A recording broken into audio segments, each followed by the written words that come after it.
monde du meuble en tant que tel, est lui-même producteur de 3 millions de tonnes de déchets par an.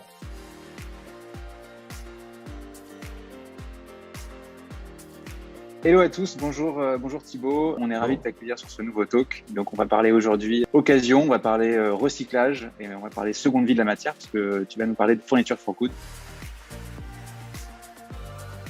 Ok, écoute, déjà enchanté. Donc moi j'ai créé Furniture for Good il y a 2 ans, quasiment jour pour jour. En fait, moi j'avais travaillé plus de 5 ans dans l'événementiel, dans la location de mobilier. Le monde de l'événementiel en tant que tel était un gros pourvoyeur de déchets et le monde de l'ameublement, le monde du meuble en tant que tel est lui-même producteur de 3 millions de tonnes de déchets par an. Et en parallèle, moi j'avais certaines agences événementielles, certains clients qui me demandaient justement de leur apporter une solution pour du mobilier éco-responsable. Donc en 2019, on a créé Furniture for Good dans cette optique-là d'utiliser ces déchets pour faire du mobilier en série. Et on a sorti notre première gamme début 2020, d'une gamme qui était très tournée sur l'événementiel, les bars, hôtels, restaurants. Et alors nous, ce qu'on a trouvé de très important, de fondamental, c'est que on pense à l'avant. Donc on pense vraiment à utiliser les matières recyclées, à essayer d'utiliser le moins de matières neuves possible dans notre fabrication. Mais on pense aussi à l'après.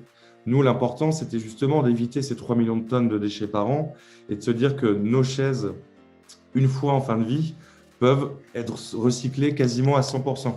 Je dis quasiment parce qu'il y a des petites pièces de quincaillerie qui aujourd'hui ne peuvent pas être totalement recyclées, mais que ce soit le plastique ou l'acier sont 100% recyclables. Et donc, on peut, à partir de nos chaises, de nos tables, on peut refaire des chaises et des tables quasiment à l'infini.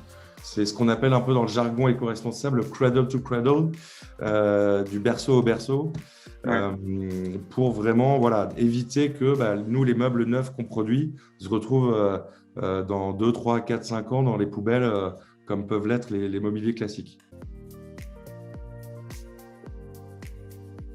Aujourd'hui, comme l'entreprise se développe bien, on va sortir des nouveaux modèles où là, on va mouler. Donc, on est en train de produire un moule en acier où vraiment on va avoir des galbes, des formes comme des modèles design qu'on voit dans tous les magazines. Aujourd'hui, on va pouvoir faire ça vraiment avec les matières recyclées.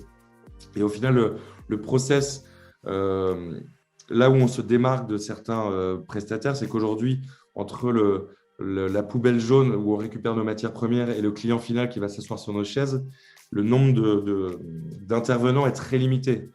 On est obligé, parce que pour faire du fabriqué en France, c'est bien, mais il faut limiter le nombre d'acteurs pour ne pas avoir des prix qui s'envolent et pour pouvoir rester dans le marché et être économiquement viable pour nos clients. Donc aujourd'hui, on a les sociétés comme Paprec ou Lemon Tree qui font leur travail de ramasse, de récupération des déchets. Notre acteur, le pavé, qui va recycler ce plastique-là, va en faire des plaques.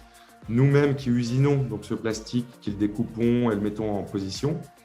Ensuite, on a des partenaires français qui vont faire la structure en métal, donc soit dans le Loir-et-Cher, soit dans la région lyonnaise. Et ensuite, alors le plastique et l'acier vont être envoyés dans des ESAT, des entreprises adaptées qui mettent au travail des personnes en situation de handicap, qui vont finalement nous monter le mobilier et on n'a plus qu'à l'envoyer chez notre client.